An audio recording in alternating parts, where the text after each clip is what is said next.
Hello, Adam Bazalgette here, founder of Scratch Golf Academy here in beautiful South Florida. I'm here with someone you probably recognize, Eric Cogorno of Cogorno Golf. Nice to have you down here, Eric. Thanks for having me, Adam. A pleasure. So we're going to do a series of 4 videos on must-dos, let's say, with driver. If you want to hit the ball further with less effort, does anyone not want to do that?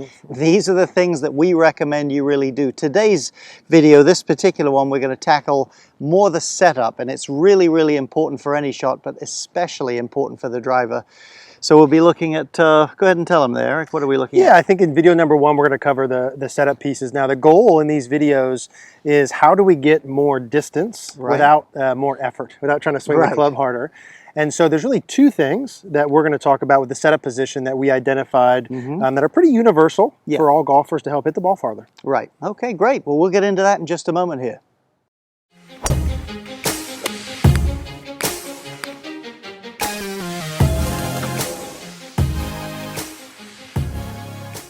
All right, briefly before we get started, this is a 4-part series on must-dos with your driver. We're going to do 2 of them at Scratch Golf and 2 of them at Cogorno Golf.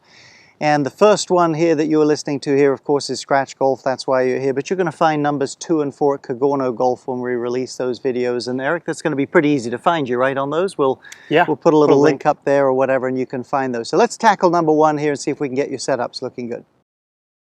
Well, Eric, if you want to take your setup with the driver there, one of the key things, and we'll get into this in this video series, you want to hit the driver more with an upward blow, at least a level blow, if you want maximum distance and really great contact. So what have you done differently with your ball position there, Eric? Yeah, I would say the number 1 thing that I would do with my ball position to help hit the ball more on the upward strike is have it neutral to more forward in my stance. And so how I would look at that, and we'll take a look then at where that might be relative to my body positions. I know a lot of people want to have a foot cue, which sometimes is hard. Right. You know, it depends a little on your width of stance. But for me, I would say I would look for someone to have the ball maybe in line with kind of the left armpit. I see. Okay. Maybe left shoulder-ish to hit up. And then what we would normally see would be the more forward the ball would go, the easier it would be for me to have the club head working up through the ball. Rising up through the ball, yeah. To some limit, right? Not so far out in front of my foot. And then I think the more back the ball would go. Absolutely, yeah. Right, we get more of that descent. Generally on your downswing more here, and of course your upswing more over there. Now there's one other thing that's the other part of this video that you can do to accentuate that, and that's what you do with your spine, and show us that. Yeah, so when I'm hitting a driver, again, the moral of the story being, regardless of what speed I have, the more I hit up, the farther I can get the ball to go without me having to try and do so much with the club. And so the spine tilt, would be part of it. So when I would take my setup position, I'm not going to be straight up and down, as if maybe I was hitting a wedge, short iron.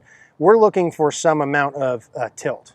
And so that would be, some kind of angle here. Exactly. And I would just say, you know, I knew Eric was going to say that, but I would just say that there are good and bad ways to do that. Yeah. A lot of bad ways that can tighten you up. So why don't we do this? You've got a couple of things to talk about. Let's have a quick look at a couple of tour pros. We're going to show you not only how they do these, but how that contrasts a little between their iron swing. And then when we get out, we'll get into the ball position, but also the good and bad ways to get that spine tilted.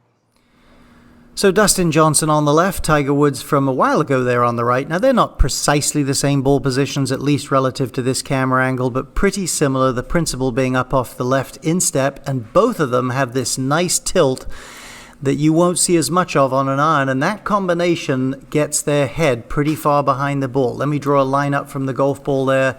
And again, you can see that creates that distance, which is going to help us with our angle of attack, which of course is ultimately going to help us be a better and longer driver of the ball. Now, let me just quickly reference, say, Tiger with an iron from that same era in his career. And if we look at where the ball is relative to the head on both, because of those changes, you can see a big difference. Okay, so there we are. You can see, hey, not every player does it exactly the same, but you can see there's pretty much similarities in how these guys, and gals for that matter, are setting up for their driver. So talk to us about ball position, Eric. Do you like to relate it to your feet? You mentioned earlier, you know, perhaps a little different. Yeah, I think upper body, Adam, is the safest bet because there's things like where the player might be in terms of alignment. Right, that would make a lot of difference. Yeah, so that can affect it. Stance width can obviously affect that. You know, I think a good rule of thumb that we'll see with have seen some of the players is somewhere in that, you know, I wouldn't go behind the logo for most players, and then maybe not much forward to the shoulder. So I would say that would kind of be a safe corridor. One of the problems, if you play that ball too far forward, you might mishit it, but for all the benefit of hitting up, you're probably going to start to swing across the target line more over there. It's hard to keep the club ad infinitum going up the target line, so it's a little dangerous to move it too far forward. Yeah, exactly. And so I would take something simple, like maybe that stick there, Adam. I would take something simple. I think a really easy way to do this is to put a stick, or you can use a golf club, and lay it on the ground, kind of perpendicular to the target, or 90 degrees. And when I take my setup position, I'm going to try and get this straight up and down, basically over that lead armpit. Now, based on where I'm standing, that's kind of right off my left or lead heel, and I think that's a good general marker. But if I were going to hit one here, and I'll go ahead and demonstrate one, I would have that and kind of have a club straight up and down and say, okay, that's about over my lead armpit. As you mentioned, pros and cons of having it too far forward or back with swing direction. But part one of hitting the ball farther, having it forward enough in my stance. And before I hit, one other thing, Adam, would be, I think tee height is relevant. Yeah, for sure, for sure. Today's club heads are so much bigger than the club heads of the old days. You got to get that tee height up a bit, Get the tee height up. And if I'm trying to get this club head to work some amount up on the way through, certainly if I had the tee, if I had the ball here, Adam, there's not a lot of room down there. You're either going to hit it low on the face, or you're not going to hit up on it, probably. Yeah, I'm not going to maximize my distance. So what I do want to do is I'd rather have the ball teed high. Now how high is high enough? I think we get asked a lot. You know, I think the old adage is half the ball above and below. I think that's a fair starting point. Have enough room. So let's go ahead and demonstrate one here. So I've got the ball positioned off my lead shoulder. I've got the ball teed high enough in the air. And let's go ahead and do one here with that.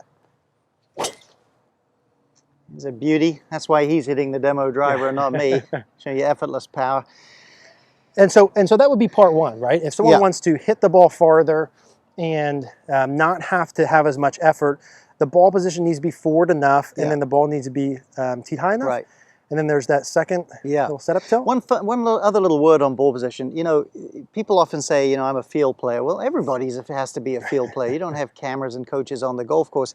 Visually, if you know what that looks like to you, you can repeat it. And if you check it regularly like that, and you become very familiar with the visual look of it, you'll be repetitive out there. So these lines, going through this little checklist fairly often, it's just that painstaking to do, will really, really help you map it in and be consistent with it. So anyway, second point here.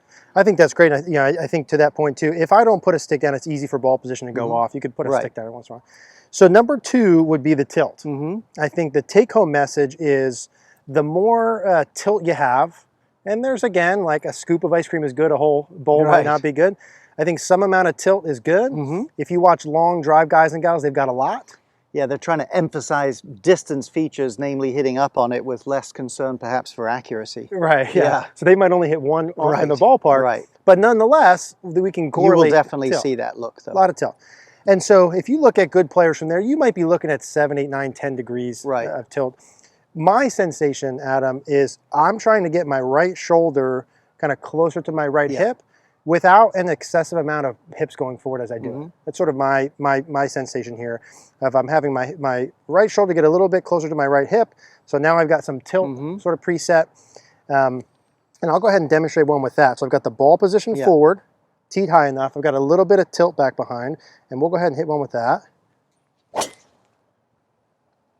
Nailed it. And so I think, you know, in terms of the tilt, thank you, sir. Surely. In terms of the tilt, what's enough tilt? How do I know I have enough tilt? Play around with it. You know? Maybe a little feedback drill. I think something really easy that you and I both like. You know, if I took my normal setup position here and I was standing straight up and down, maybe shoulders level, if I just went ahead and put my fingertips on my legs and I slid my right hand down to the point where my fingertips got about to my kneecap. Excellent drill this is, You like that? I really like this. And so my left hand obviously is going to kind of be like mid-thigh, and then my right fingers will be about even with my kneecap. I would say that would be a good general stock rule of thumb for the tilt. Now, as I do that, if you watch from face on here, notice my head from here as I do that. There's going to be a little bit of a back motion. And I think if you look at golfers who hit the ball the farthest with the least amount of effort, where their head is relative to the golf ball is a key point.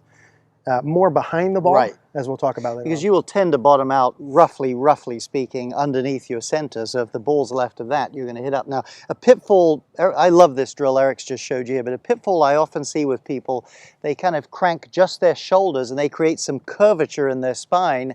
That will tighten up your turn. You will not move freely and easily if you do that. So when you do this drill, like Eric showed you, keep your spine fairly straight and tilt the entire straight spine away from the target. The whole deal. I love it. So let's do one more here, yeah? Okay. We'll go ball position forward and high enough, and then I'm going to feel a little bit of tilt. Super easy for me to do this even when I'm on the course. Okay, there's about my amount of tilt. Now, if you're someone that's used to being straight up and down, yeah, that's going to feel pretty far behind it, which is okay for distance. So I've got my tilt, ball teed high, and let's go ahead and hit one more from there.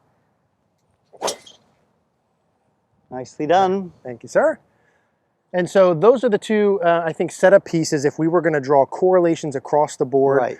Golfer comes in, regardless of speed, how do I hit the ball the farthest with the least amount of effort? So you will see when you look down the line at top players, the similarities in their posture. They're much more similar 5-iron to driver from that view than you'll see from this view. That's why we're showing this to you so much from this view. I think those two tips get us off on the right foot there for sure. Yeah, so I think that's a beautiful starting point for video number 1. Get set up successfully the right way, and then in the next video, use a mirror. Mirrors are great for working on your setup. Again, once you know if you like the way it looks in the mirror, just look down and kind of memorize that, commit it to memory in terms of how that looks to you. You'll be on the right track with it. Well, I hope that was enjoyable for you. Again, it's the first of a 4-part series on must-dos for your driver if you want to have effortless power. Gets us off to a good start there, Eric. Yeah, we appreciate it. I think that's a good start for everyone. I look forward to them seeing the rest of the videos as well. Next video is going to be at Cogorno Golf.